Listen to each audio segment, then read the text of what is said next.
हमारे मधेपुरा, सहरसा, सुपौल, आपके खगड़िया, पूर्णिया और भागलपुर, इन सब जिलों में मैं पिछले 3-4 सालों से फ्रिक्वेंटली दौरा कर रहा हूँ एज ए राजनीतिक नुमाइंदगी के तौर पर।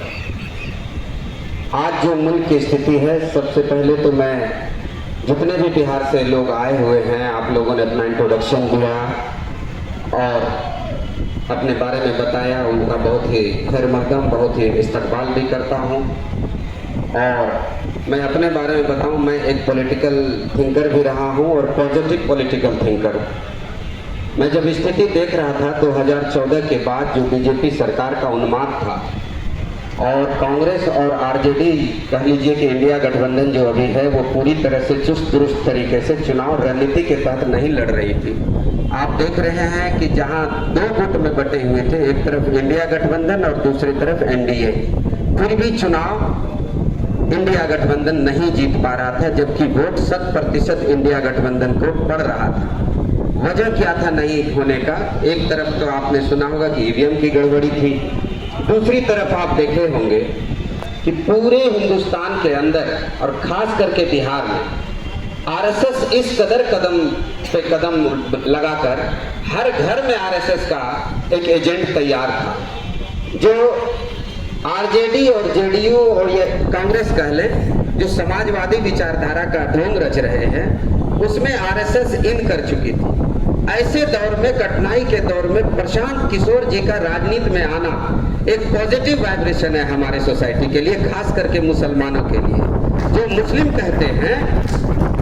मुस्लिम कहते हैं कि इंडिया बीजेपी की बी टीम है, कुछ मुस्लिम मेजर चंक, जब मैं सिमरी बख्तियारपुर विधानसभा घूमता हूँ, क्योंकि वो गुलामी की दास्तां से इस तरह बंधे हुए हैं कि वो बीजेपी को हराने के लिए इंडिया गठबंधन की बात करते हैं।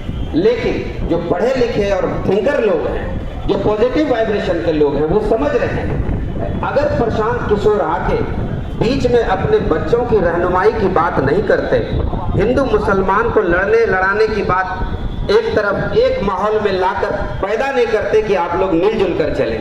प्रशांत किशोर जी का जो कॉन्सेप्ट है कि हम लोग 20 और 40 हिंदू लाएंगे, 60 मिलके उधर सबको साफ कर देंगे, यही वजह है कि आरएसएस सिर्फ प्रशांत किशोर जी की वजह से कमजोर हुई, जहां तक मेरा मानना है, जो मैं थिंक कर रहा हूं। अगर आप चाहते हैं कि बीजेपी और आरएसएस को यहां से उखाड़ फेंकना है, जदयू नीतीश कुमार जी की तो खैर मजबूरी रही, आप देख ही रहे हालात। वो कभी कभी ऐसा भी किया जैसे वक्फ बोर्ड पे बीजेपी को सपोर्ट करके पूरी तरह से मुसलमानों को उन्होंने गुमराह किया।